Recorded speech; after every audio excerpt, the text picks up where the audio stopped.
10 years ago, I was that owner, hiding behind cars, gripping the lead for dear life while my dog Ranger kicked off at everything he saw. Lunging, barking, growling. It was true chaos. I was stressed, embarrassed, and completely overwhelmed. Fast forward a few years, and now I'm running one of the most successful dog training schools in the UK. But this journey wasn't just about Ranger's transformation. It was mine too. I had to unlearn a ton of bad advice, figure out what actually works, and rebuild our bond from the ground up. So in today's video, I'm answering the most common questions I get asked on social media. The stuff I desperately wanted to know when I first started out. So whether you're in the thick of it now, or whether you want to avoid the mistakes that I made, you're in the right place. Here we go. So first question, why is my dog reactive on a lead but not off a lead? Guys, just a quick one from me. Firstly, thank you so much for watching this video. However, looking at the analytics, 50% of you that regularly watch this channel haven't yet subscribed. So if you could do us a favor, hit that subscribe button. Secondly, every single penny that YouTube gives us from your viewership gets donated to a charity each month, a canine or dog-based charity. So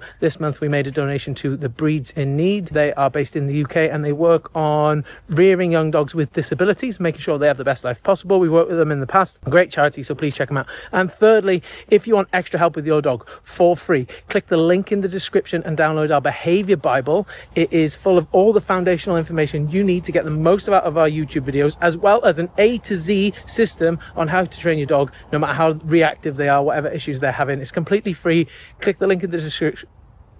Click the link in the description to download it and we'll fire it straight over to you. Enjoy the rest of the video. Again, thank you so much. You have to remember, when your dog is on a leash, the ability for them to run away is taken from them. And so they're naturally going to get much more defensive when they're on a lead. So when they're off a lead, they're going to be more curious as opposed to defensive. And they might go and seek social interactions because if they know they've got a get out of jail free card and they can create space. But when they're trapped to a lead and, you know, we've all navigated through real life and we're walking our dog, our reactive dog, and the old cockapoo comes along and says hello, whilst they're confined, they're going to feel like they've metaphorically got their hands tied behind their back. And so they're going to potentially exert aggression or the willingness to aggress in order to send that other dog away. And what happens, it works. The other dog then goes away. And then so when our dog's on a lead, all they've got to do is think about barking and lunging and growling because they know that's a surefire way to get the other dog, which is potentially threatening to them. And it's going to be way more threatening to them than when they're on a lead because they can't defend themselves, to go away. And so that's how the habit kicks in. And how we want to treat that is by utilizing a long line with our dog and giving our dog a middle ground between being on lead and off a lead. So they are on a lead, but they've got more space to deal with maybe triggers coming along and so on and so forth. So that might mean a break from you doing street walks with your dog and getting them in the car, walking them to a park, putting them on like a 5-meter long line instead of a real short lead, and training them in those instances in order to kind of perpetuate and reinforce good choices. So that's why most dogs are reactive on a lead but not off a lead. Another reason might be that they're just like super frustrated. What I say to everyone is, if you can't recall your dog and use your words to bring your dog away from another dog, when they're on a lead, they're going to get frustrated because of that decision is taken away from them. So it's super important we teach nice, clear boundaries when the dog is on a lead. We show them that the value is at our end of the lead, and we try and mitigate how often we're putting our dog in those compromising situations where they're getting charged by other dogs and so on and so forth. So that's my quick answer to that one. Second question, my dog is very jealous when other people or dogs come near me, and how do I fix this? So the reason your dog is likely jealous is because if you've given them free access to you at any point they want. If they want to cuddle, you let them have it. If they want treats, they're going to paw you and get treats from you. And what happens is I see owners becoming almost like possessions to their dogs, right? Owners become like a butler to their dogs, right? You know, they serve on their every need and they yield to their dogs' demands. But what I often see that then creates is this possessive behavior where if anyone comes into your space, our dog's going to again maybe bark, lunge and growl to get them away from what they deem is theirs, which unfortunately in this instance is you. And so to treat this, what we want to do is make sure that we have a little bit of a rejig of our relationship and we start kind of creating these windows of opportunities of where we do all the nice things with our dog. So if it's playtime, we say, hey, it's playtime, we instigate the game. When it's cuddle time, we say, hey, up you come, like now it's cuddle time. Because if all of this happens on our dog's terms, again, we're going to create a relationship we probably don't want. And so I'd fix all of that first. But then to make this problem go away, what you're going to do is you have to remove your dog from accessing you when they get possessive and jealous. All right. So if you're sat on the sofa and your partner comes along and sits next to you and your dog starts to rumble and get aggressive, we never want the third party, the partner, to come and correct our dog. That's going to make the problem worse and maybe even validate the dog's feelings. And so that's your opportunity to say, hey, no, we don't do that. If you behave like that, if you use me like that, you lose me. And so we take the dog, and we should have a leash on a dog that is exhibiting this type of behavior. And we're going to give them a timeout. That needs to be a minute, 2 minutes, and start teaching our dog, you lose access to me getting jealous and possessive. And you have to get used to sharing my company. All right. And then when your dog doesn't aggress or be jealous, you don't have to do anything but just allow your dog to remain in your presence.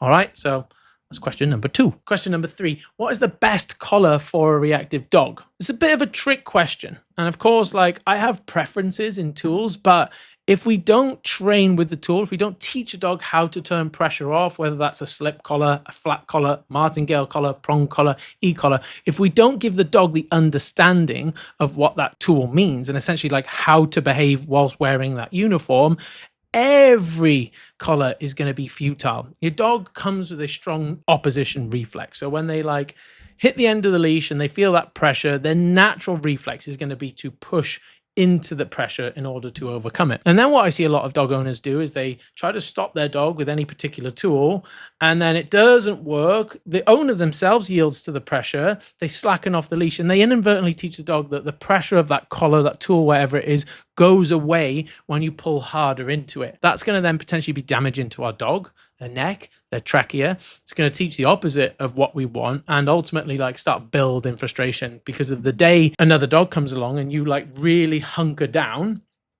and don't let your dog get to another dog, even though you've let them pull through certain tools and collars, they're going to get super frustrated. They're going to try harder to turn that pressure off by pulling harder, maybe barking, lunging, growling.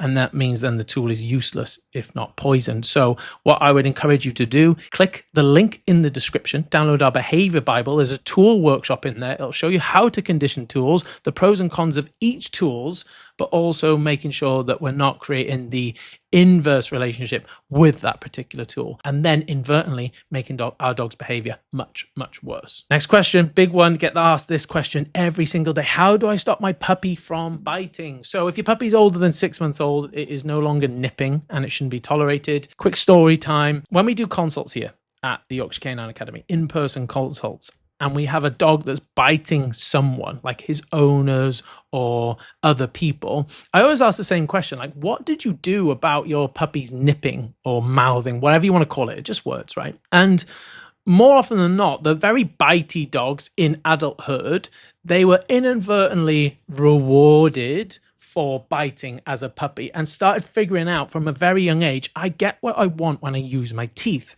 So example how that might look is we're sat on the sofa, puppy gets bored, he starts nipping at us. And then if we get out of our seat and pull a toy out, as per the internet's advice, well, all we've taught the puppy there is like, when you bite me and you follow your natural intuition to use your teeth, good things are going to happen. That's not really a lesson we want to teach our puppy from puppyhood into adulthood, because of then when they feel pressure or they don't get what they want necessarily in adulthood, it's likely they're going to turn to what they know has worked in the past. And if that's biting, we've got a bitey dog.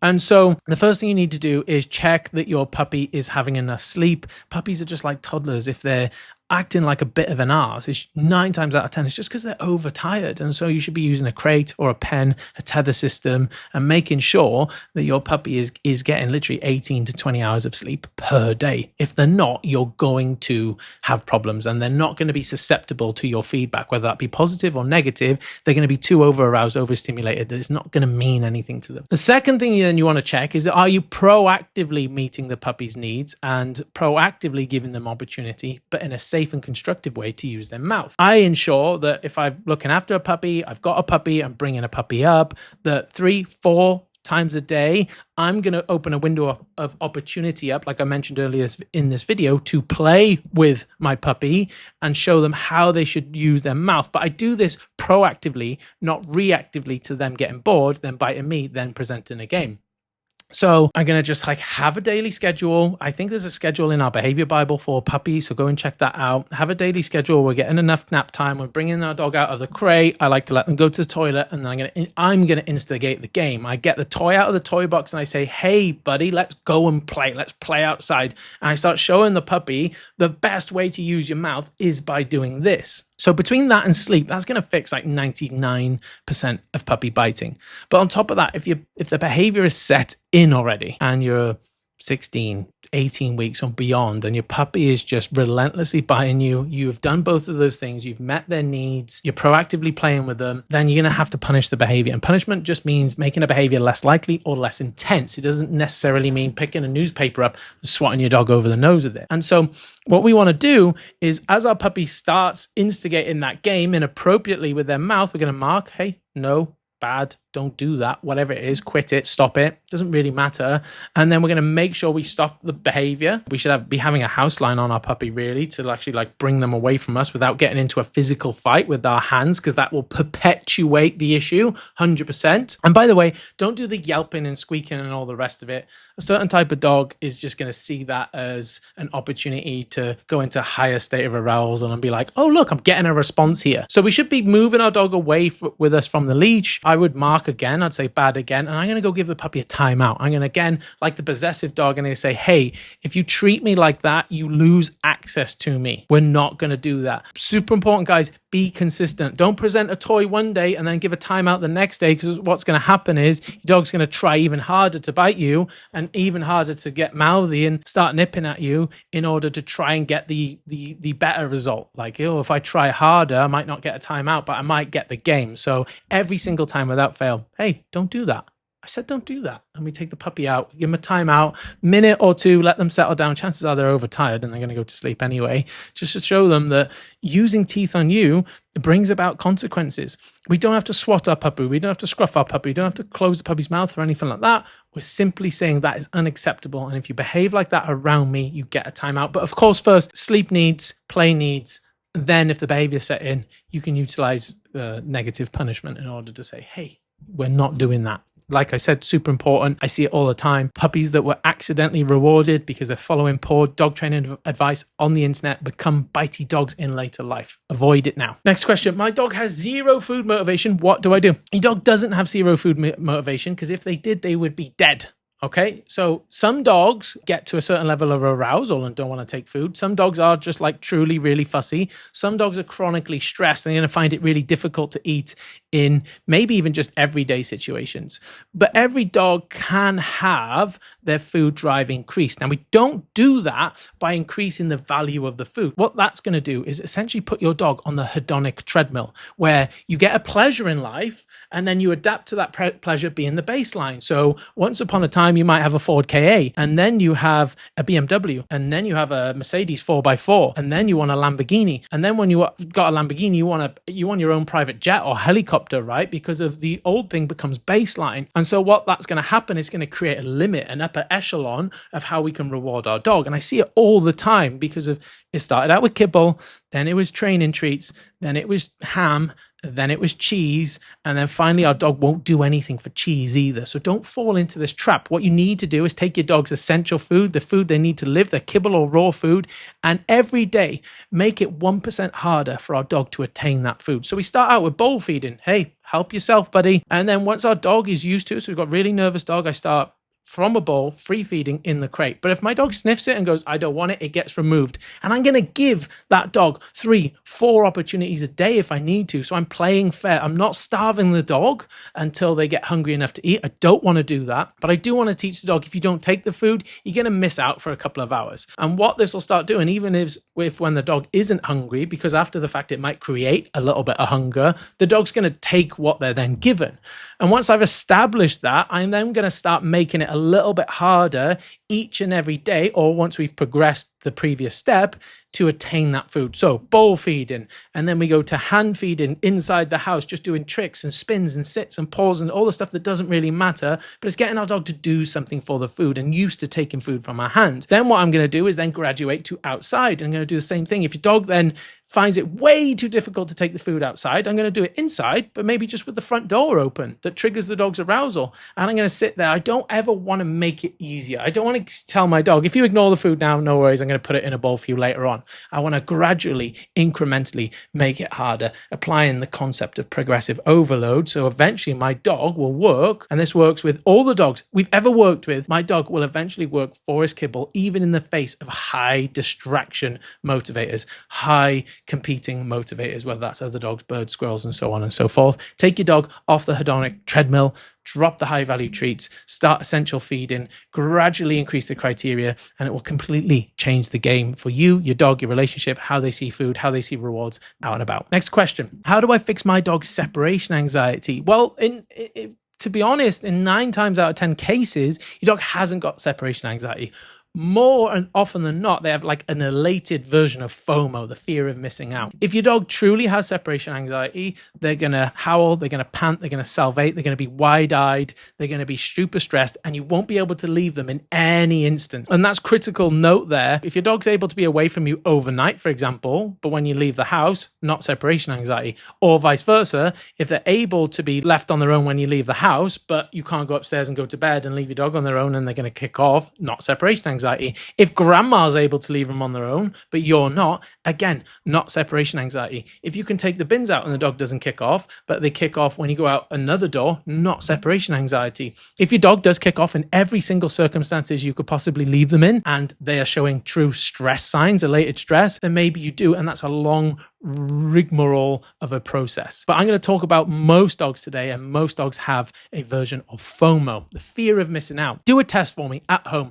Take a leash, tie your dog to a piece of furniture in the house, and just step 5 steps away, pour yourself a cup of tea or coffee or whatever you drink, and sit there for a little while and see what your dog does. If your dog kicks off, if they whine at you, if they moan at you because if they can't be further than 5 feet away from you, that's where you need to start. That's where you need to start. And all you do very simply is tether your dog up. I've done videos on this, video with Luigi a couple of weeks ago. Tether your dog up and just wait. Eventually, they will realize that their behavior doesn't get you to come back, right? And they might bark, they might kick off, they might yell or whatever, but it's super important you create some independence from your dog, because you do not want to live with a dog that has this extreme level of FOMO, because it makes your job, your life, very difficult to live. And so we start with that point. Once my dog calms down, I'm going to go release them off the back tie and then give them what they want, but they need to calm down, chin on the floor. And that's how we start melting the mountain, as we call it. We start at the very base of the mountain and melting away before we then ever try and leave our dog at home for an hour while we go out for coffee with our friends. We're going to start inside the house. Can my dog be away from me? I'm going to place train my dog. I'm going to crate train my dog. I'm going to make sure my dog is able to be away from me. And even if that needs to start at just 5 foot, well, that's where it starts. Next question. How do I deal with my dog's fear reactivity? So just like any other reactivity, you need slow incremental exposure to the thing that they are scared of. All right. So we want to make sure that we have a couple of things in place first. Is my dog fulfilled? Done videos on that. Does my dog know a yes? And can I reward him? Does my dog know a no? And can I stop him doing something? It doesn't matter how many times you show your dog their trigger. If they react every single time, they will just become more sensitive to the trigger. So sometimes just habituation doesn't work. And so we have to put a certain level of control of our dog and say, you have to do this or you're not allowed to do this. Then show them the trigger enough times that something called prediction error occurs. They predict that the other thing is going to hurt them. It doesn't hurt them. And they go, it didn't hurt me. We want to clock up those moments to ensure that we start teaching our dog that that thing that you're scared of is not actually dangerous at all. It's not actually dangerous at all. So meet our dog's needs, teach them a marker, both a yes and a no, and then we start showing them the thing and giving them feedback on how they're behaving, with all in the means to create that prediction error. They predicted the other dog is going to come along and hurt them. Now, if they react and we don't do anything about it, what's going to happen is our dog is going to be validated and they're going to go, ooh, that dog was going to hurt me, but thank God I reacted and I stopped him hurting me by being aggressive. And that means that we'll never get over our dog fear reactivity, because if we're still validating that that trigger is dangerous and also that they can escape that danger by reacting. So we need to teach a no. And then, of course, if they do react at a distance where like we can get through to them, and I've done loads and loads of videos on this, they're going to allow the trigger to pass. Once the trigger goes away and they don't give us a reaction, we mark, reward, and we double reward in terms of, hey, look, the thing didn't hurt you, and because you ignored it, I'm going to give you something pleasurable on top of that. If we get enough repetitions in, very quickly our dog is going to learn, hey, that thing I thought was dangerous, I was wrong all along. All right. Next one. What is the best way to socialize an older dog? Well, a couple of things people get wrong here. They're going to take an older dog that's maybe reactive, a little bit aggressive, and they're just going to throw him around other dogs and people or whatever it is. What's going to happen is, because our dog is not equipped with a skill set to deal with those social interactions, chances are we're going to flood them and our dog's behavior is going to get worse, or their fear is going to get worse, or their frustration is going to get worse, and so on and so forth. So to create a social dog, first you need to be able to get the dog to ignore the other thing. If they can't switch off from the other thing, they're never going to acclimatize to that thing, and that's super important. But how do we get our dog to ignore the certain thing? Well, we need our dog to focus on something else, ideally us. But how do we get our dog to focus on us? Well, we need to create engagement. We need to follow all the principles that I've covered in terms of building food drive, building toy motivation, creating a reward system, creating a marker system. And then the first step on the agenda is, can my dog ignore this other thing? Can they turn their back on this other thing? Can they metaphorically, figuratively walk away from this other thing? Once we have that, we might then be ready to start social interaction. But if we don't have that, all you're going to do is sensitize your dog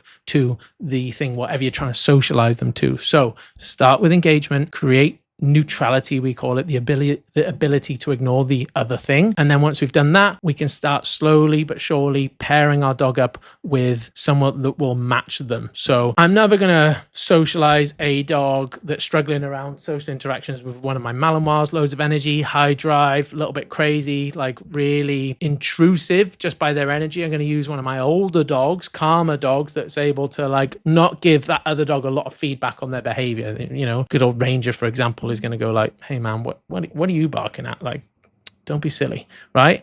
As opposed to like Stark or whatever, that's going to maybe elicit a higher aroused response from the other dog. All right. So once you've done the engagement, the neutrality, and then you want to socialize your dog, it has to be with the right dogs. Older, calmer dogs. I know they're hard to come across, but you need to go looking. Next one, what are the best treats to use for training? I've covered this one. It's not chicken liver. It is not cheese. It is not pate. It is not whatever you think about using. It is, best case scenario, is your dog's essential food. Get them off the hedonic treadmill, used to working for essential food. That means more repetitions. You can start then jackpot training, so giving big bunches of food. They say like 40 grams of cheese for a dog, a 20-kilo dog, is the equivalent of 3 donuts for us, which is insane. You can't do much training with 40 grams of cheese. Plus, like, there's only so much donuts you can eat, and therefore there's only so much cheese your dog can eat. So get rid of the high-value crap, get it out of your dog's life.